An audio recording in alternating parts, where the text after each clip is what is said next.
Hello and welcome. I'm Nancy Windhart, and I am really thrilled to be talking today with Carolyn Baker. For those of you who don't know Carolyn, she was a psychotherapist in private practice for 20 years. She has a PhD, and she was a professor of psychology and history for 10 years. So before I continue on with your bio, Carolyn, welcome and thank you for having this conversation today. I'm really looking forward to talking with you. Well, thank you so much for inviting me to do it. I've been looking forward to it all week. So let's jump in.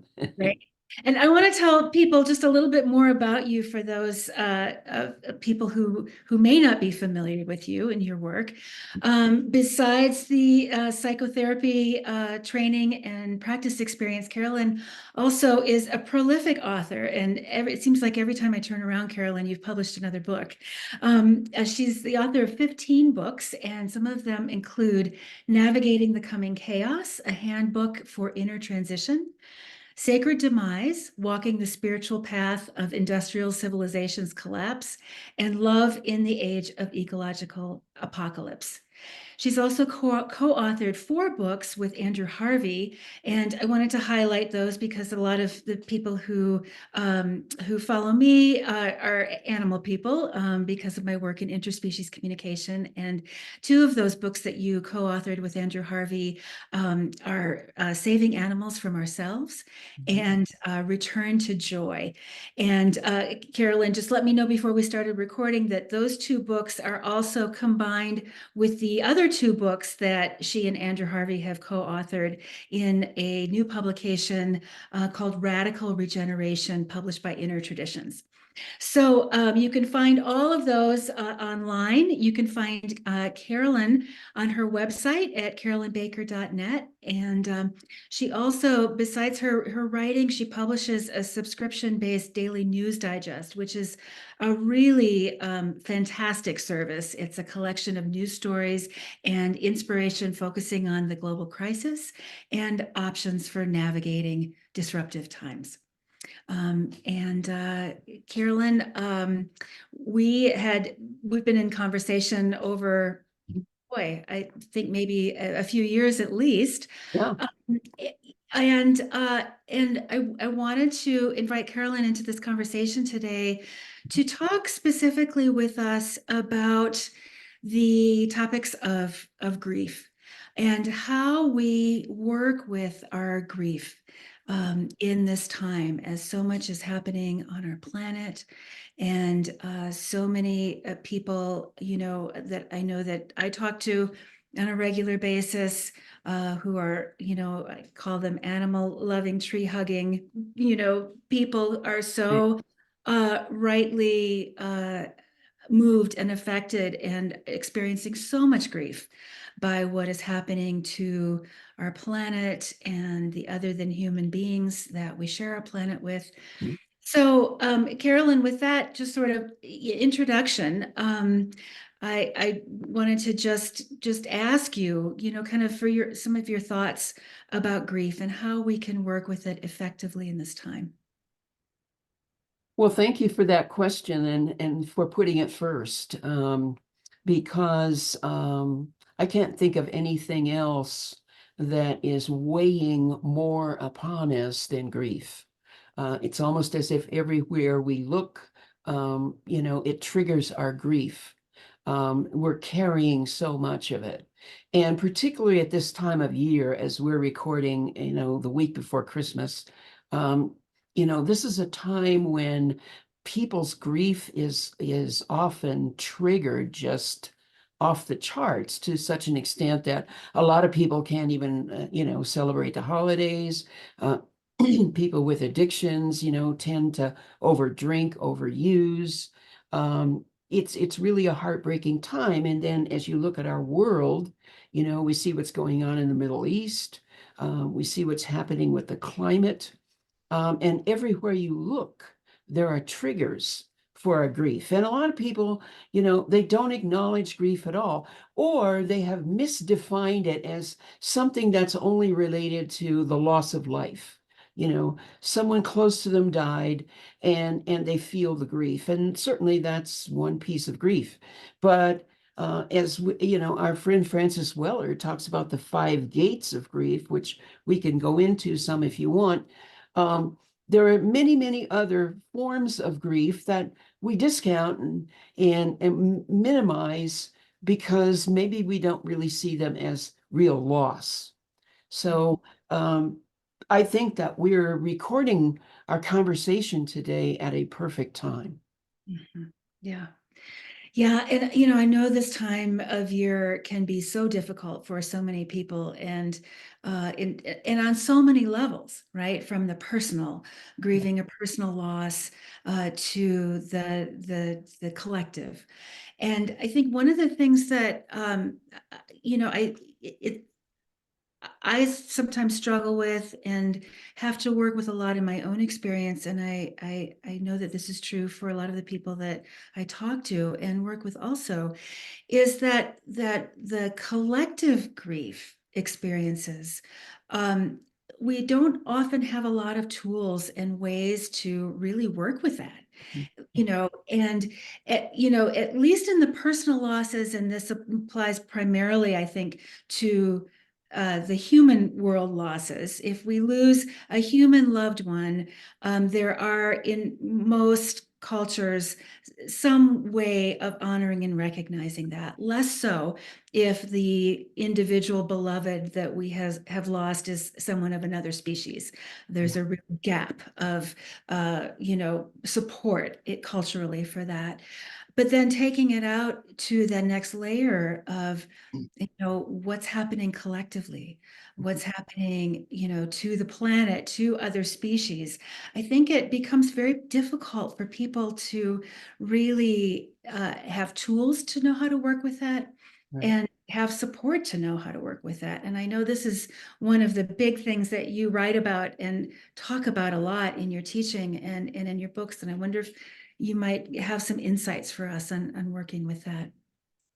Well, I don't even know where to start. There is so much to say about all that. And we have to acknowledge, I think it's extremely important to acknowledge the grief that we are all feeling, whether we are aware of it or not, about our withering planet.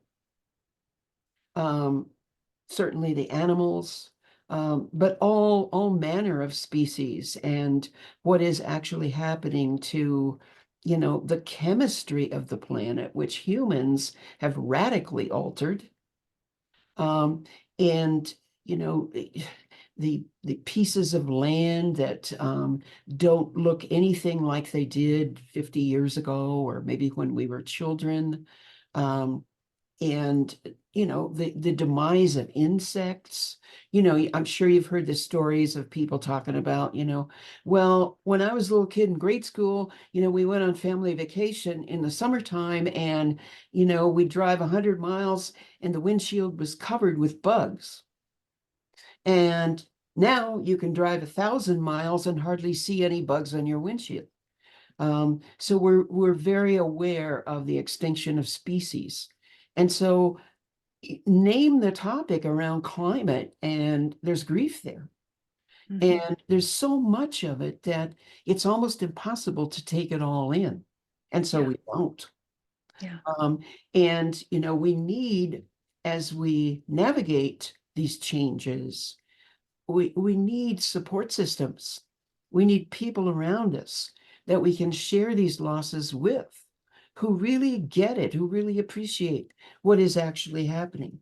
And certainly, I know you and I have been through losses of animals, probably many, many times.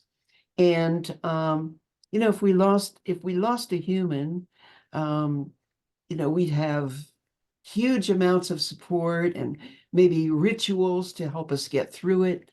But with animals, it's kind of like, I'm really sorry you lost your animal, and I know how badly it hurts. And, it's like, but the assumption is you'll get over it in a couple of weeks. Yeah. Um, and, I was just reflecting as you were talking on um, losing one of my favorite dogs ever back in 2012. And, that's a long time ago in some ways. And she's still with me. you Yeah. know, I have pictures of her all over. And I have a new dog. I've had a couple of new dogs since I lost her.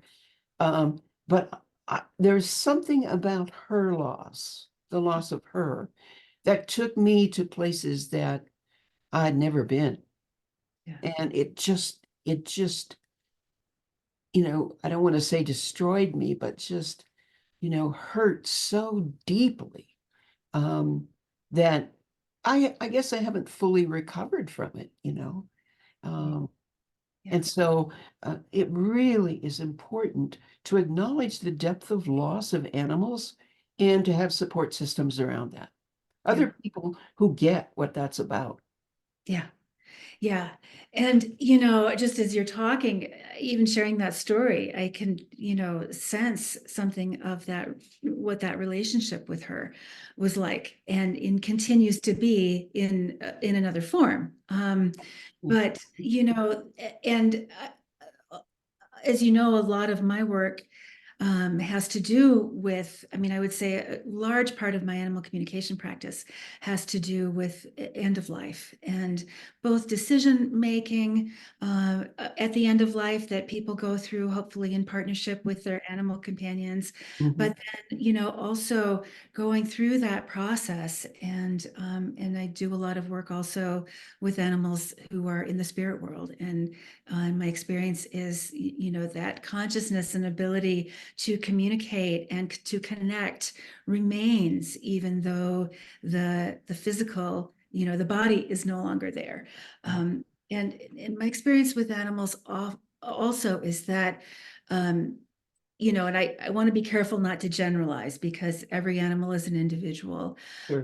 But many, many, many animals have that I've communicated with and connected with have this innate understanding of themselves as a spiritual being that is, inhabiting a physical body, but is not the physical body.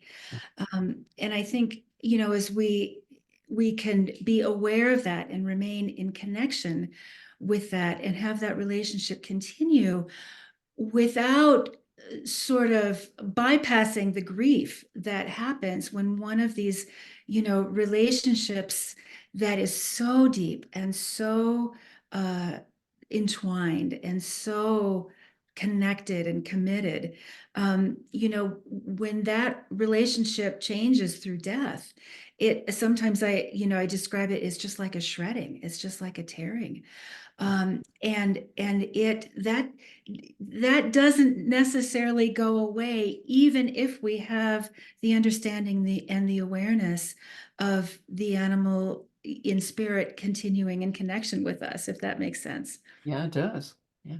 And it's both and Mhm. I think that's where, it's like in the different ways that our culture doesn't support or honor those deep relationships that we have with our other than human beloveds, it can be really lonely. And I think your point that it's important that we have at least a few people Yeah. who can really understand the depth of what those relationships can be. Um, you know, Yeah. so in that deep spiritual kind of partnership Yeah. that we can experience. Yeah. Yeah. Her gift, her name was Ethel, and Mm, her gift to me was to take me deeper into my heart and soul, mm, than I've ever gone, even with a human. yeah. you to take me there. And, I think of her, of course, every day. And here in my office, I've got pictures of her and, little pots of ashes from several of my critter friends. But, I kind of look away from my monitor and there's Ethel. And she's in the front seat of my car, just a couple of days before she had to leave the planet. She had Cushing's disease, and there's really no cure for that. It's kind of like doggy dementia. And but I know that she served a purpose beyond just being my pet for a while. Absolutely. Yeah.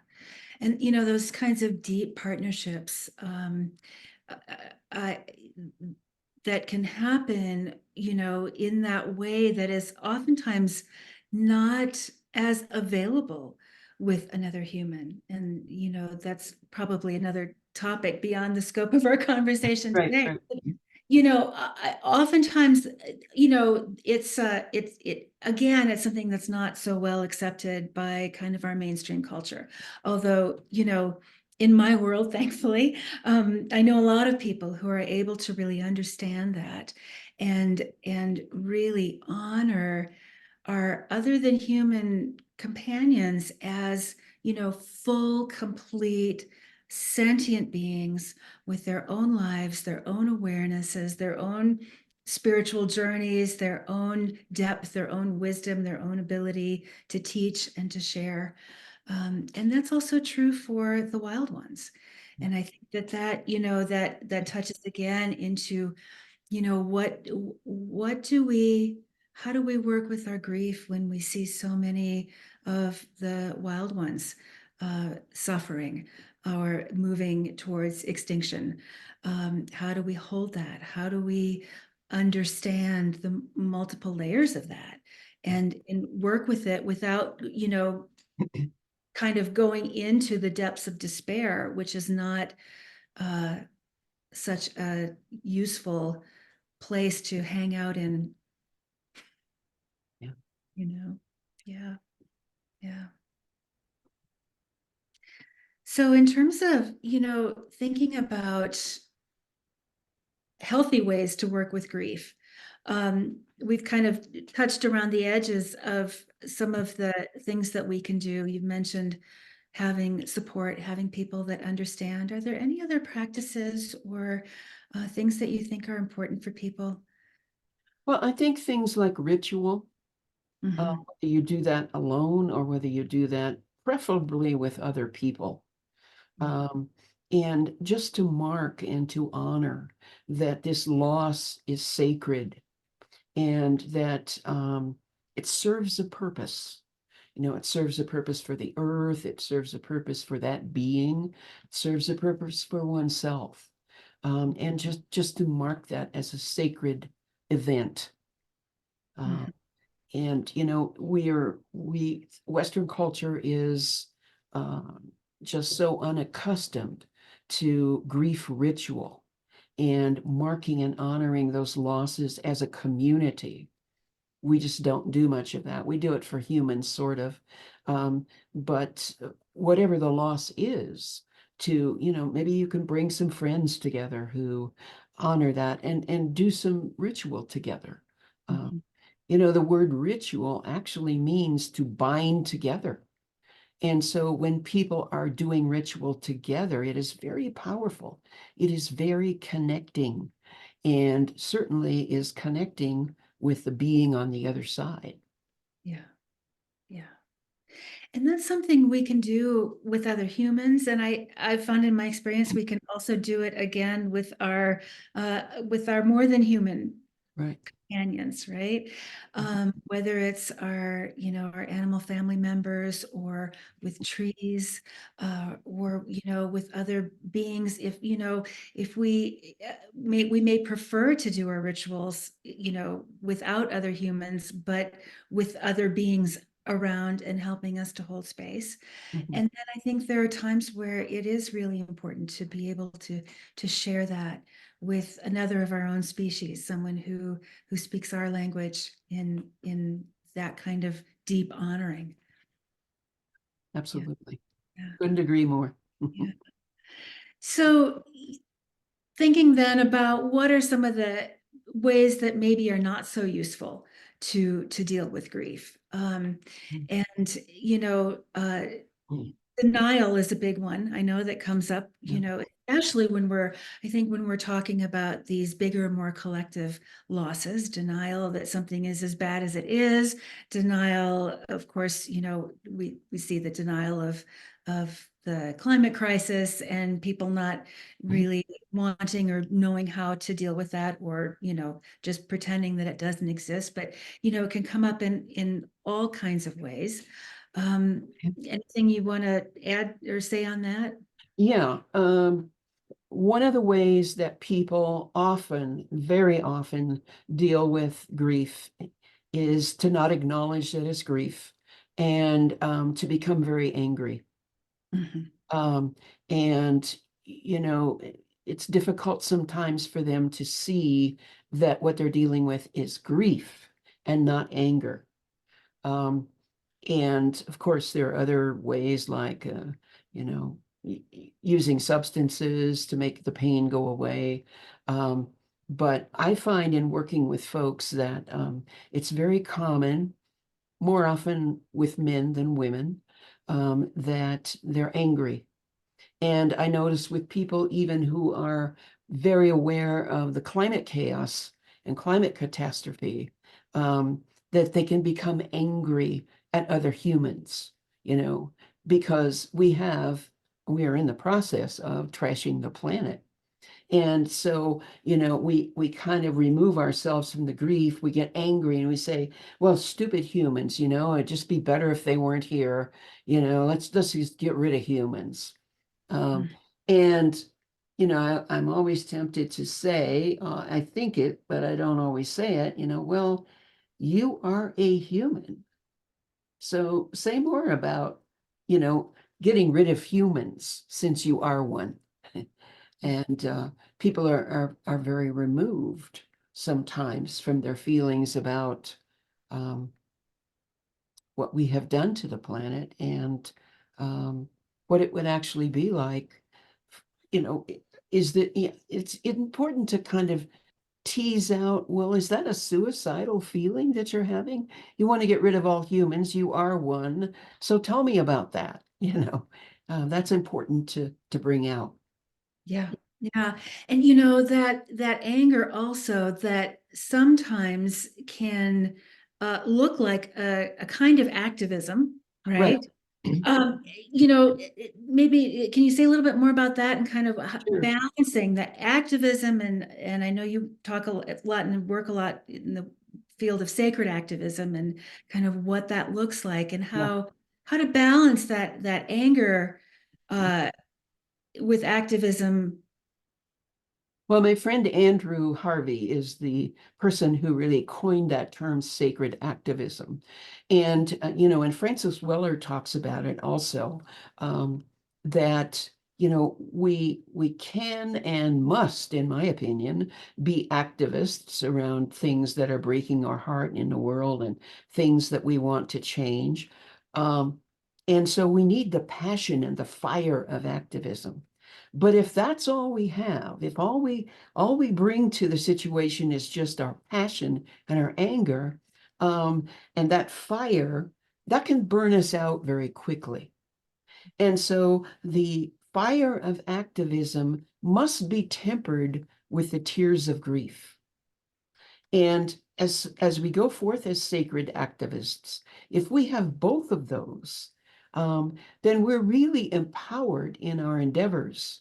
And our endeavors may not look successful to the rest of the world, but the tears as well as the fire give us the inspiration and the open-heartedness to continue and to pursue, um, so that we won't extinguish ourselves with our own fires of passion.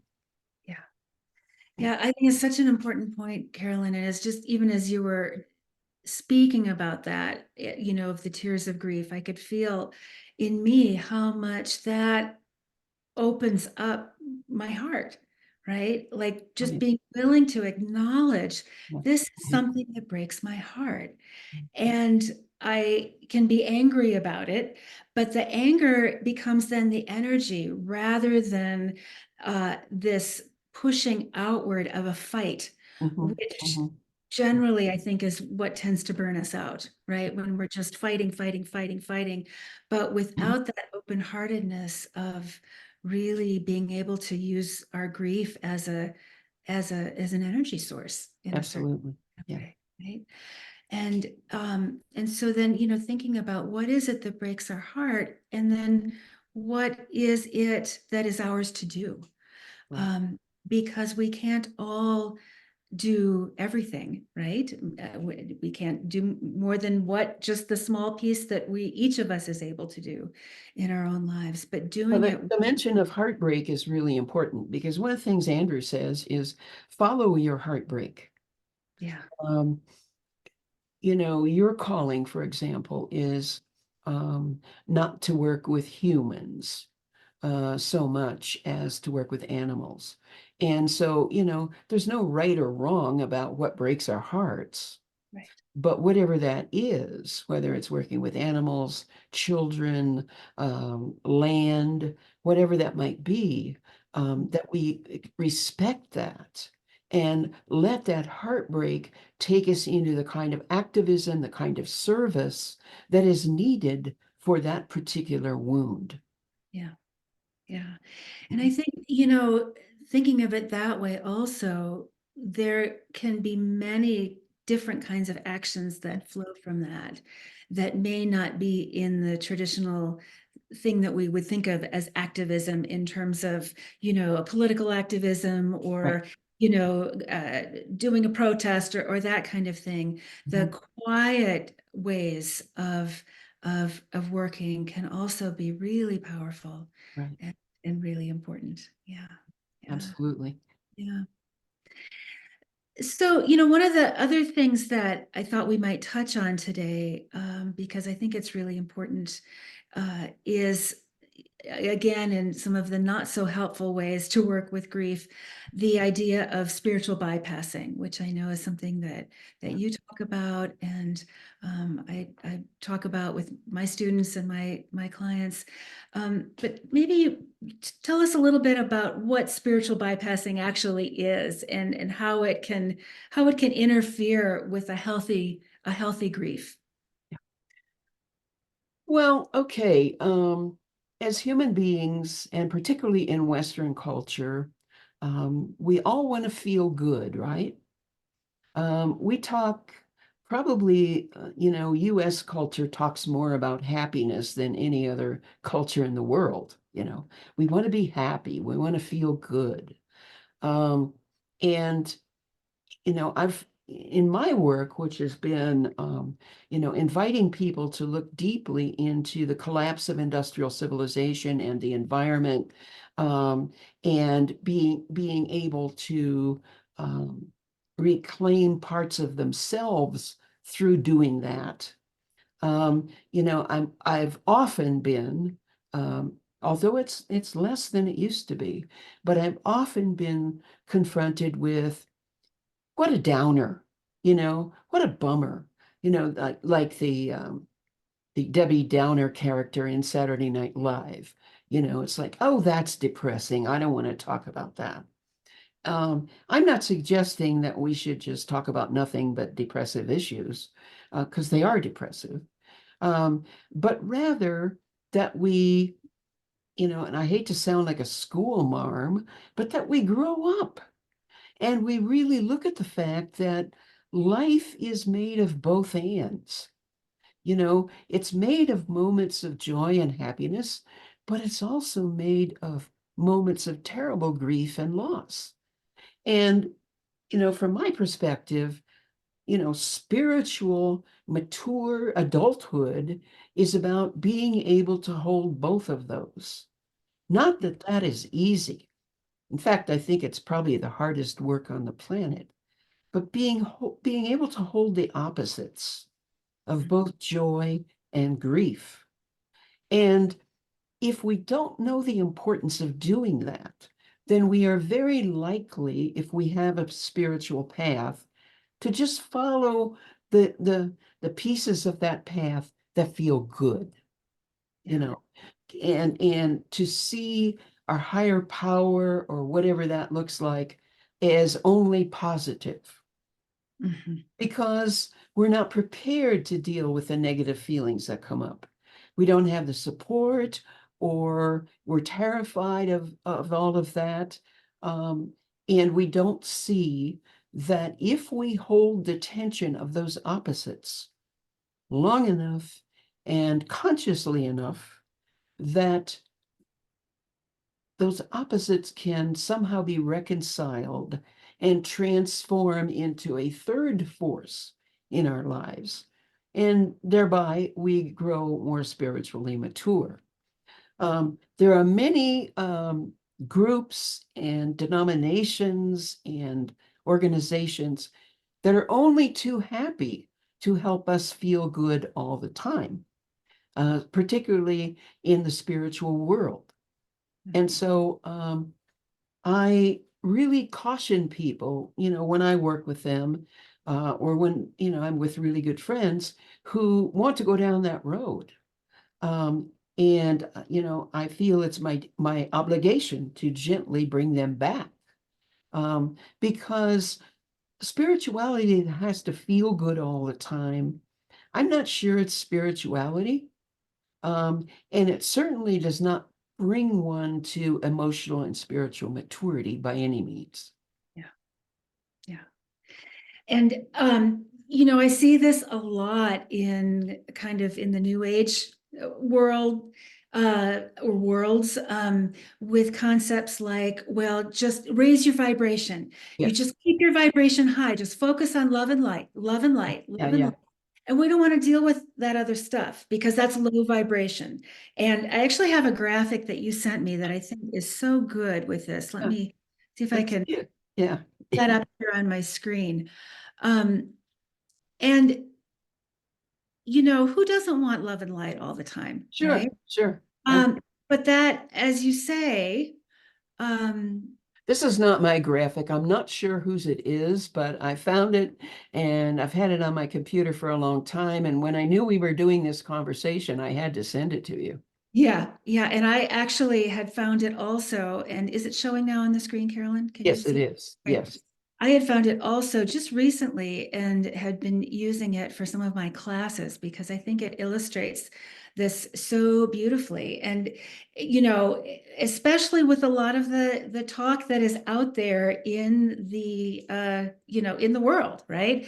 About ascension, about how, we're going to, I mean, name the lingo, we're ascending to the fifth dimension and we all just have to hold our vibration high. And Mhm. and what that does is it valences the emotions, right? So we Yeah, have yeah, good emotions and bad emotions, high vibration and low right. vibration. I, um I love I love the fact that these qualities on the right under authentic healing are in a circle. yeah, Because they they don't go somewhere and never come back. They're part of the human condition, the human reality. And when we see spiritual bypassing, what it's really about is getting as far from the earth as possible, getting away from our human condition. We're going to ascend, you know, and we resist these human emotions. We resist the human condition. And I think we're probably the only culture in the world that really thinks we can be happy all the time. Older and more mature cultures know better than that. And they have this incredible mix of grief and joy that they carry with them all the time. It's really beautiful. yeah, yeah. And in my experience, animals also know better than that. Yes. And it's been an incredible journey for me. One of the things I've been doing in the last many years is traveling to be with various groups of beings who are endangered and at risk of extinction. And I'm thinking, as we're talking about this now, of a group of beluga whales that I had the Mhm. privilege to be with in the St. Lawrence. This is in a isolated population of beluga whales that is in very serious danger, and largely because of human impacts with pollution and shipping and hunting back in the days and all of that. And one of the questions that I've been, asking animals as I'm with them in these situations is to help me understand how do you experience what you're going through. And these belugas were fully aware of the fact that their calves were dying, that they were not reproducing as they should be, that many of their adults were dying prematurely, and and able to communicate about those losses and their grief and the impacts of the human world on their families, um, and at the same time so much joy and so much love and so much capacity Mhm. for connection, not just with each other in their family. They kept communicating to me like, we're okay. We really are, like, we are okay in this. And yes, all of these things are true. And that is all happening at the same time. And we grieve and we love and we can, be with people that want to connect with us and express ourselves to them in these ways. It was such an incredible teaching, Carolyn, because it's just like this diagram shows. It's all of it together, right? Yeah. As aspects of our lives, and our lives of any species, right? Well, Rather, you worked with some elephants this last summer, didn't you? I did, yeah. I went. Maybe I'll stop this screen share here, and maybe I'll pull up a photo here. Um, I had the opportunity to uh, go to South Africa and be with an amazing herd of elephants who, um, Oh, wow. here we are, Yeah. who are at the Tula Tula Wildlife Sanctuary. And people may be familiar with this. It's the sanctuary that was founded by Lawrence Anthony, who wrote the book The Elephant Whisperer. And, Mhm. and this is a group of a herd now of 28 elephants, who some of them have been born on the sanctuary and have lived their lives there, but many of them came from other places and very, very difficult experiences with humans. And so I went with a friend and we spent 2 weeks there this summer. And what I understood from them, I came to them with the same questions that I come to so many of, what's your awareness of our global situation? What's your awareness of the plight of the African elephants, right? What's your perspective? What's your wisdom? And what they showed, and it was really more than a communication, it was a modeling, it was a demonstration of this is this is how we live, this is what is important now.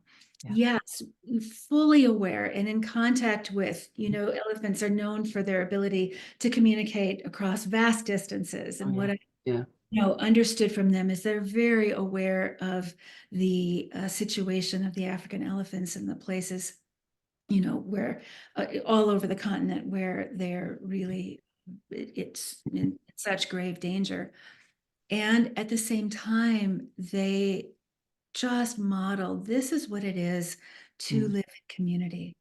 This Yeah. is what it is to live in harmony with each other, to take care of each other, to mourn our dead. Elephants have incredible grief rituals, and they can teach us and show us a lot about what that looks like, from their culture of honoring the bones, doing ceremony, coming and gathering together, um, and taking care of each other. Right. This is how we raise our children. This is how uh, we care for each other. The former matriarch of the herd is still alive, Mm. and she is blind in one eye, and so her daughter is her guide and companions her everywhere. It just walks with her. This is how we care for our elders, right? This is how we respect each other. They showed how the older females showed how, just demonstrated how they take care of the young ones when they get a little bit out of hand, right? And so we were with them one day, and two of the young males were kind of doing their young male dominance thing with each other, and it was getting a little bit wild and a little bit rowdy, and the two females nearby were just watching. And at the moment when it started to tip over from kind of play into what looked like might get a little bit more aggressive between the two, they just stepped in and they touched them with their trunks, and they just said, okay, that's enough now, do something else. And the young guys just went, oh yeah, yeah, right, okay, and so it was such a beautiful experience of just really understanding that essential point of, this is, we can hold the awareness of everything that's happening with full understanding, um, without denying it or repressing it or pretending it doesn't exist. Yes, that's all there. And this is how we live our lives. This is how, this is how we live. This is how we die. This is how we honor the earth, the trees, um, everything around us, our ancestors. Um, so it was an incredible teaching, and I feel like it was kind of the essence of what it would be wonderful for our species to really understand more about as we walk through this time together. Yes, absolutely. They are such incredible teachers. Yeah, yeah. Well, Carolyn, as we're kind of coming to the end of our conversation here, is there anything else that you'd like to just share, or any kind of thoughts that you have to kind of Yeah, wrap up I was here? just thinking one more thing, and that is that it's really important for us to remember that grief is love. Mhm. Grief is love. And we grieve because we love. Yeah. And that so often gets lost in the picture. Well, I don't want to grieve, and I don't want to be sad, and I don't want to be depressed. And yet, um, those deep feelings of loss and mourning are all part of the love that we have held for another being and that we hold for the earth. Yeah. Yeah. Yeah. That's beautiful.